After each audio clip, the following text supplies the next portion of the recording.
بچہ پیدا ہو تو بچے کا والد کان میں اذان دے سکتا ہے؟ جی بالکل دے سکتا ہے، اس میں کوئی شرعی لحاظ سے منع نہیں ہے، لیکن یہ ضرور ہے کہ کسی نیک پرہیزگار سے کان میں اذان اور اقامت دلوائی جائے۔ اب اگر والد صاحب خود نیک ہیں، پرہیزگار ہیں، نمازی ہیں تو بہت اچھی بات ہے، وہ دے لیں، ورنہ کوئی تلاش کریں کہ کوئی ایسے اچھے نیک آدمی آپ کو مل جائیں کہ جو کان میں اذان دے تو زیادہ بیسٹ ہے۔ کہ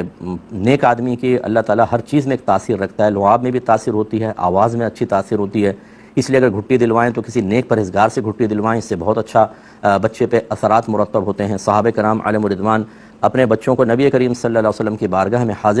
لے کے حاضر ہوتے تھے، اس کو تحنیک کہتے ہیں، گھٹی دینا، تو سرکار کو کھجور وغیرہ چبا کے پھر وہ لے کے بچے کے تالو میں لگا دیا کرتے تھے، تو بچہ چاٹ لیا کرتا تھا، اور آپ کے لعاب دہن مبارک کا اثر اس بچے کے شکم میں پہنچتا تھا اور برکات بہت زیادہ حاصل ہوتی تھیں۔ تو بہرحال خلاصہ کلام یہ ہے کہ اگر والد صاحب فرض کر لیں فاسق و فاجر بھی ہیں تب بھی اذان دینے کی سنت ادا ہو جائے گی اور وہ دے سکتے ہیں، لیکن کسی نیک پرہیزگار متقی کو اذان دینے کا موقع دینا خود بچے کے حق میں بہت ہی مفید ہے۔